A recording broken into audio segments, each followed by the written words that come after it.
There's been a proliferation recently of books on how to adapt to the rural life.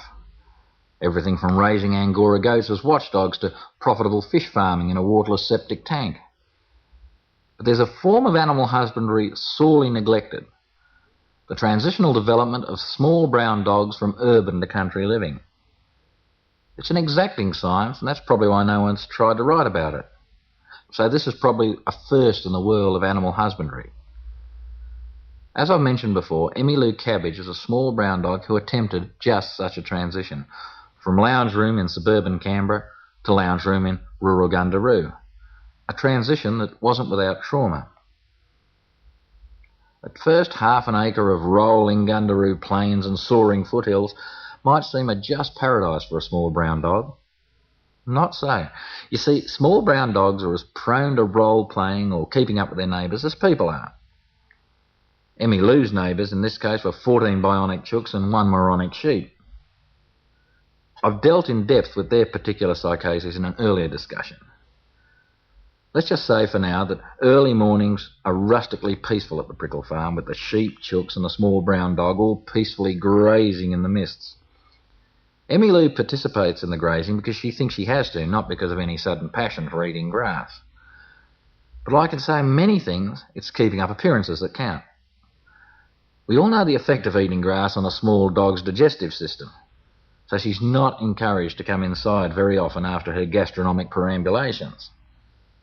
Eating's always a problem for a small brown dog, and even more so in the country, where we find we suddenly have thousands of lifelong friends just aching to light a barbecue somewhere. The role of a small brown dog at a country barbecue is an interesting one, and not at all based merely on bludging a free feed. It's all very cerebral. You see, Emmylou is deep into discovering how best to hypnotise a sausage, a chopped piece of steak, bread or what have you off a paper plate. It's quite a task, and I fear there's years of research ahead of her. Being a dog, I think she believes she's on the verge of a major breakthrough, because she has occasionally found one or more of these tasty morsels galloping down a gullet. This is more the result of appealing, sad doggy eyes than mind over matter. However, if she succeeds in her work and finds a way of successfully levitating food off plates, it should make mealtimes a whole new ballgame throughout the world. Another new pursuit a small brown dog has to learn in moving to the country is dinosaur hunting. Now, I've never actually seen Emmylou Cabbage hunt a dinosaur, but she must have been successful because she keeps bringing its bones home to bury. We realise the value of this pursuit and estimate that within 3 months we'll have enough bones to reconstruct the entire Brontosaurus. People should pay big quids to see it when we wire the pieces together. Equestrian events have also interested our small brown dog, ever since a horse almost trod on her while she was out dinosaur hunting. She's obviously studied up on horsemanship and has in fact made valiant attempts to obtain her own horse. True, it was very dead, and had been for some time, and was half buried under branches at the Gundaroo tip in preparation for a funeral pyre. But the proof of Emmylou's interest was obvious when she attempted to bring odd bits and pieces of her trusty steed into the car on rubbish dumping day.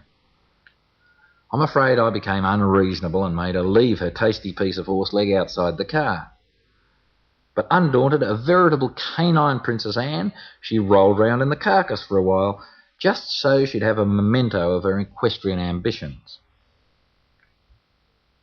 Emmylou is getting gradually used to country life, and I think she rather enjoys it. Why else would she decide, just the other night, to keep the normally sleepy little community of Gundaroo awake with tastefully selected songs from stage, screen and record? Lights flashed on in appreciation all over the village as our little brown flower sang her appreciation to a friendly community. There's nothing good country folk like better than a sing-along at 2 in the morning. So it appears Emmylou Cabbage will survive her transition. Maybe she has already. While she was eating part of a dinosaur in the middle of the main street last Sunday, several cars were forced to brake suddenly to avoid her. One even ran off the road. We all had to admit the whole thing was typically Gundaroo.